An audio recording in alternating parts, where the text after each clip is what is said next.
Welcome to Our Hen House. This is Marianne Sullivan. And this is Jasmine Singer.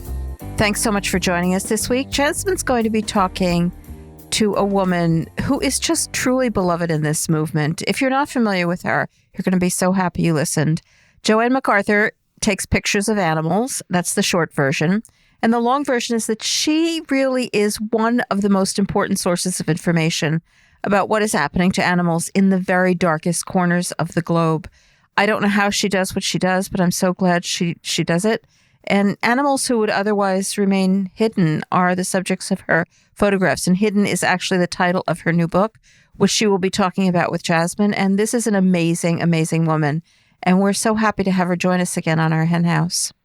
This week on the bonus segment, you'll be hearing more of my conversation with Joe. As always, if you're a Flock member, you'll get a link to the bonus segment in your email on the Tuesday after this episode goes up, or you can always find it on the Flock Facebook group. And if you're not a member of the Flock yet and you can afford it, you can join for $10 a month at ourhenhouse.org/donate. Also, we're continuing our COVID time feature of Flock Friday Zoom calls. They're at 4 p.m. Eastern obviously on Fridays. That's why we call them Flock Friday. They're really, really so good. So if you're a member of the Flock, please check out the Flock Facebook group for updates.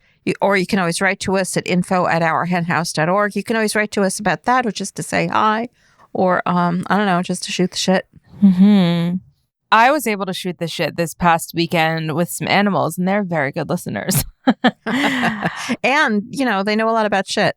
They do. Both of those things are true. I am so happy to live near Catskill Animal Sanctuary, and I was able to go visit some animals at Catskill Animal Sanctuary. Are they doing visits, or did you get a special privilege? Well, both. I got like a special Kathy Stevens, our friend Kathy, showed me around.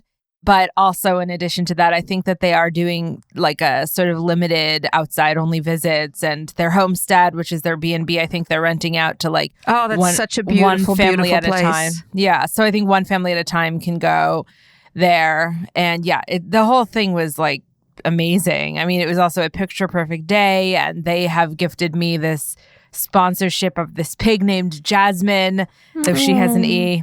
And she has an E. Isn't that Jasmine? Yes, Jasmine is mine. She is my spot. Well, she's her own. But anyway, tell us more about Jasmine. So she is this beautiful black fur, or not really. It's not even really fur, is it? Yeah. What do you call pig's I don't know. hair? But I don't know. I've had her for a long time, and I loved it. And she was a feral pig. Kathy was telling me that there's like a large feral pig issue in this country, which I didn't even know about. Yeah, well, especially down in Texas, it's insane. Like they're so smart, like a few pigs have escaped. And of course, pigs are incredibly smart, incredibly adaptable. They don't take no shit from anybody. And so everybody considers them a quote unquote problem. Right. Well, she was just very kind and very generous and very engaged and very engaging. And I really enjoyed spending time with her, and I met this cow who is very beloved apparently, and his name is Tucker, and he was mentioned gigantic. He was quite large, yeah, 3,000 pounds. Those veal calves, because they're Herefords, is that what they're called? That the breed that's used for dairy, right? The male cows aren't usually allowed to grow to full size, and unless they're breeders, and of course, because they're not raised for beef, they have a very, very different kind of shape, and they're they're like a building. They're just enormous. Yeah, but you don't really see them in the real world very often. Only in the good world, at sanctuaries, the world that should be the real world, right? Yeah, but isn't. And there were these turkeys who were like walking down the path with me and just like super curious, really nosy, actually, if we're going to be real. And just with these gorgeous, gigantic, fat feet, like, just the best feet, seriously. Let's eat them. Well, I mean, that's like a horrible, dark joke, but... Yeah, it really is, because we actually... and I don't know, something people do actually eat them. Well, and that was startling. Again, I mean, I've been vegan for like 17 years, and it was really hard to leave and to just be driving through Socrates and see the animal products. And, it's very rejuvenating and uplifting, and it filled me with hope and beauty and gratitude to be there at the sanctuary. I remember the very first time I went to a sanctuary. It was Farm Sanctuary. And it was, a long time ago, back in probably the mid-90s. And, I'd been vegan for a while before I managed to get up there. And the experience of being in a place for the very first time where everybody got it and the animals were safe, it was just stunning. I mean, I was stunned by it. Like I hadn't known what was missing in my life until that moment I was allowed to be in that safe place.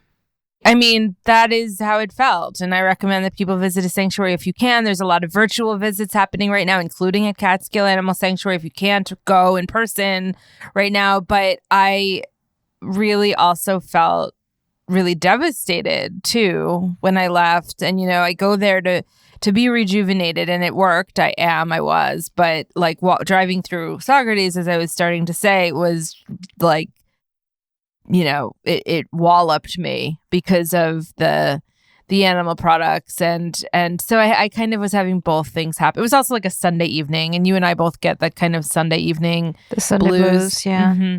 But ultimately it was a beautiful day. It's such a special place. I feel really lucky to be situated near Catskill Sanctuary and Woodstock Sanctuary, and they're remarkable individuals who work there and who reside there. And I feel like just really tender lately, I mean, just with this world, I think a lot of people do. And it was a meaningful experience to go there. And it was a reminder to me to like get out in nature a little bit more often, especially before it gets too cold to go out there, because it's not going to be too cold. Well, I mean, the hiking trail that's right by my apartment, it'll probably, I wouldn't want to do it in like the middle of winter. But there are beautiful animals in there too. Like, where do you guys go? Where do you sleep? Where's your families? Where do you hang out? It's like this magic. It reminds me, we should talk about, at some point soon on the podcast, we should talk about My Octopus Teacher on Netflix, because I just watched that. Well, that would mean that I would have to watch it. Do you know? Okay, well, if you don't plan on watching it, I'll talk about it. I want to watch it because everybody's watching it, and I've heard rave reviews of it, and then I've heard some pretty deep questions raised about it. I think I was raising some of them. I also heard. Is it a spoiler if I say what happens at the beginning? No, it's. I told you. I don't think it's a spoiler. And that's why I don't want to watch it. That the octopus gets killed, like right at the beginning, and then there's the movie is a flashback kind of thing, and ever since I heard that, I just don't. I'm so sad these days, and there's so much wrong. It's very hard for me to voluntarily submit myself to something really that's going to make me really sad. Can I just say then something about it, since I don't think it's in the cards for you to watch it? All right. So I understand that it's very beautiful and it's fascinating and it's like incredible, not only camera work, but also I'm sure that the Foley artist was very gifted, because I think a lot of those sounds were probably like pieced together later, and it's like a full sensory experience. Like I that part was very moving, but there was something so fundamentally off about it to me, and it's an unpopular opinion, which is that I felt like the whole fucking thing was being posed as a metaphor. Like you and I have talked about, like, oh, My Octopus Teacher, even the name of it is like what he taught me about how I can approach my life. And there's this one part where the octopus's arm gets bitten off, and it's a very dramatic moment. They show it happening, and then they show kind of the octopus growing her arm back, which is amazing. It's also so cute. It's this cute little arm. I loved it. That was an awesome part. But the guy who struggles with depression and this and that said, and, when her arm got cut off, it was like my arm got cut off, and I was faced with my own vulnerabilities and in a new way. And I just I just felt like, how can I make it through this? And I just wanted to be like, dude, it didn't happen to you. It happened to her. And they showed him like in his beautiful house, like this, another white guy just kind of in his beautiful life. And I just felt like something was really off about it, like about the whole thing. That part, that kind of was a through line for me throughout the whole thing, about like how this guy made this octopus just stand for something as opposed to just be her own individual in her own world. Yeah, no, those sound like good points. I do want to reiterate for people who may not have seen it yet that there's a hell of a lot of people in the movement and, who care very much about octopuses, who absolutely love this movie. So there are many opinions about it. So judge for yourself.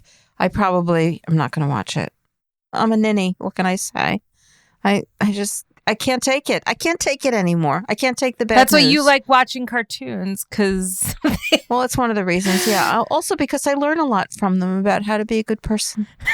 Is that where you learn it from? You also learn it from this mentor of yours for a long time, Martha Nussbaum, who's... Yeah, well, Martha Nussbaum was never my mentor. Well, I would have attributed that That would be word. stating it a little strongly. I met her once, briefly. Mentor meaning, no, not like 20 years ago. Not like she took you under her wing, but like she does seminal work in philosophy. Yeah, no. Martha Nussbaum is one of the most prominent philosophers in the world. I mean, she's very, very, very well thought of, and she's really, really good on animals. I'm not sure her name is as well known, but I'm sure a lot of people listening are familiar with her work. And she did this presentation online, and it was one of those presentations online. Sometimes you can watch them later, but this was just on Saturday afternoon.